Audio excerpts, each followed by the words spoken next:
Whew. Hello and welcome back to my YouTube channel where today we're going to be looking at part one of two of the end of year best ofs, and as a special treat to wrap up the year of 2023 we have a video going out every single Friday. So obviously last week you had the discussion video. Today we've got the end of year list best of albums that we're going to look at here shortly. Then next week you'll have the 6-song roundup, I think it is. And then the week after that you'll have the end of year best ofs list EPs. And then on the 29th we'll have the split EP review with the Face Yourself special. And as you can see, I've got everything written up. So, the moment you've all been waiting for, we're going to be looking at the albums first, because that's the main one people care about. So, the one thing I will say is, compared to 2022 when I did this, I found it quite simple. This year, there has been so many good fucking albums dropped that I was constantly changing my mind on what made the top 5 albums and EPs this year several times over. Even up till yesterday, this list did change a little bit, where I changed my honourable mentions around and I added to the honourable mentions of the EPs list, because I went back and looked at how I structured last year's review and I did like 5 honourable mentions and 5 that I thought were the best. So this one here follows a similar structure, which is what I'm going to try to stick to in general. So without any further fucking around, we'll start off with the honourable mentions. So, in no particular order, the honourable mentions for 2023's best albums of the year go to Left to Suffer with Feral, Of Sulphur with Burden of Faith, tied up for 5th place or tied up for like one thing, because I couldn't choose between which one to put on the list. Then we're going to have Gideon, More Power, More Pain. That was an absolute banger. I had that on rotation a lot this year. Just missed out on the top 5. Coming from the metal scene to the hip-hop world, we have Baby Gravy, which is Baby No Money and Young Gravy, with their collaborative album Baby Gravy 3, which again had a lot of spin on it. Going back to metal now, we've got Motionless in White with Scoring the End of the World, which I genuinely forgot at one point came out this year. I thought it came out last year. And one that some people would probably expect to be on my top 5 only got an honourable mention here with Sleep Token's Take Me Back to Eden. Now, I did play this a lot. I played it a lot. Like, Sleep Token were in my YouTube Wrapped. They were in my Amazon Music Wrapped. Not in my Spotify Wrapped, but, 2 out of 3 is good enough. But, I don't know. It's not one that I was like a daily listener track, if that makes sense. I had it on in the background when I was gaming or, chilling out or walking around. Whereas a lot of these other ones are like stuff I've listened to on road trips, or I've had on heavy rotation, like when I've been out doing stuff or like working on things and had that in the background playing. So yeah, that one just misses out on the top 5. So we're going to start with 5 now and work our way up to, personally, my favourite album of the year. So, in spot number 5, we have Currents with The Death We Seek. Now, personally, it wasn't as good as one of their other albums that I liked, but it had so many good songs on it that I had on rotation, and that my friend also had on rotation when we were like working and stuff, that I couldn't not put it on here. Like, we both said it was like a very solid album that dropped this year. Both had like a lot of playtime on it, so that one comes in at number 5.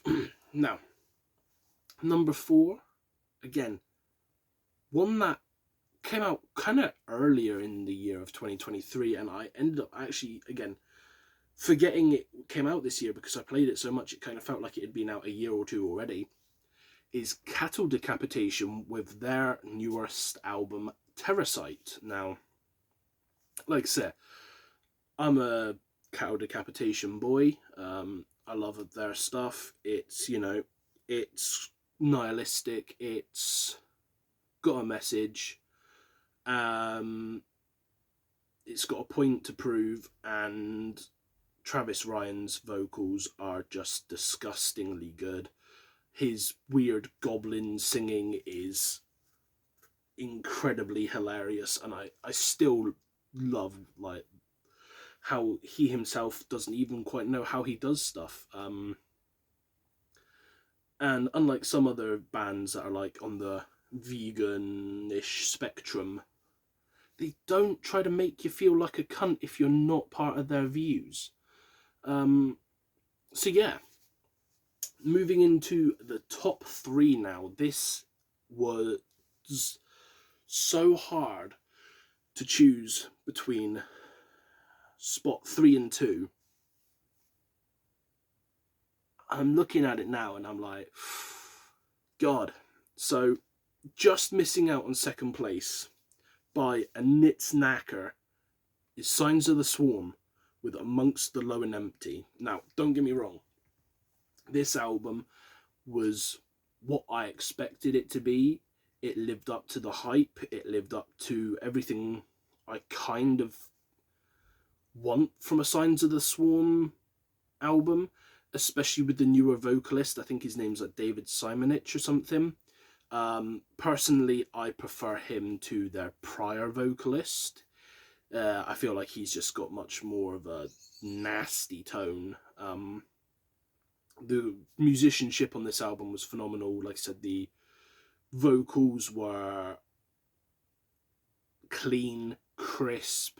They were nasty and sludgy at points. Like, there was highs, lows. Like, it was just a honeypot of different techniques. And like I said, the guitar work was phenomenal. The fucking drums, especially on the title track Amongst the Low and Empty, were superb.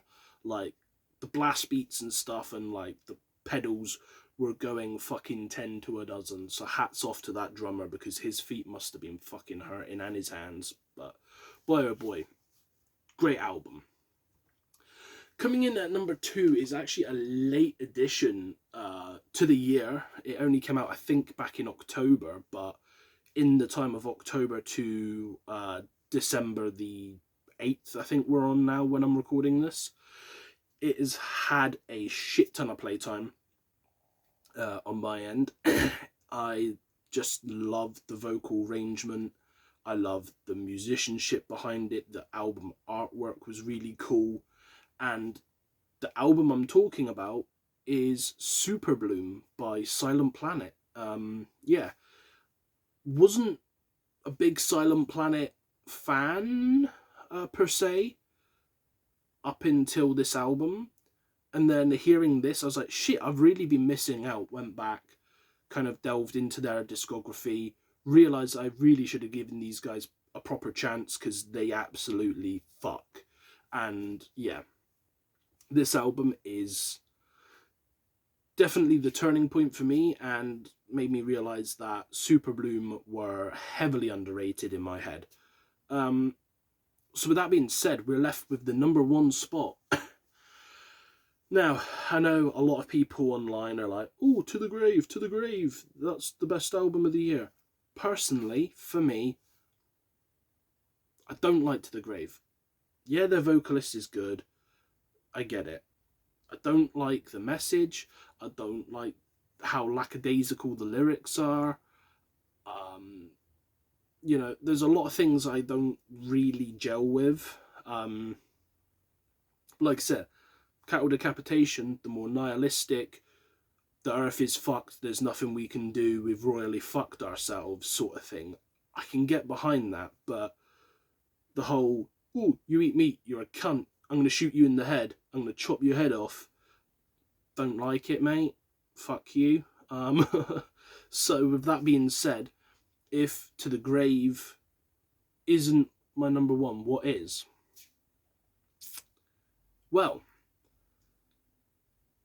Mental Cruelty with their newest album. Now, I'm probably going to butcher this, let's be honest. I think it's pronounced Zweilicht. That dropped this year. And my good goddamn, I have probably listened to this album 100, if not more times since it dropped this year. I think I listened to it 2 or 3 times when I was on a road trip to go and do something before putting everything on repeat. And even on repeat, or like on shuffle, sorry, this album ended up popping up several times with like songs coming from it. It's a good mix of black and symphonic deathcore with like almost like this Germanic folk undertone in some areas, and the vocalist, I don't know the new vocalist's name, but I think his name's Nico, actually. Nico. He fucking killed it. His vocals are chef's kiss, But with that being said, there's not a single thing I can fault. The composition of the album was great. The album artwork was phenomenal. Even the kind of like folky short interlude kind of served a purpose of feeding into the next song very well as like a transitional track, compared to some like songs you'll hear where like it's kind of just like white noise. This was more of like I said, like a short, almost like a folk song that kind of bled into its other stuff, and it built like an atmosphere behind it. So yeah, very well done, very well laid out, very, very interesting album. So with that being said, obviously, let me know in the comments what your top albums were this year, if there's any you would switch out on here, any that you agree with. And with that being said, I will see you in the next video, being the 6-song roundup, where we've got a few different tracks to get into. And don't forget to come back on the 22nd for my best of EPs roundup. Goodbye, my friends, and remember to stay safe out there.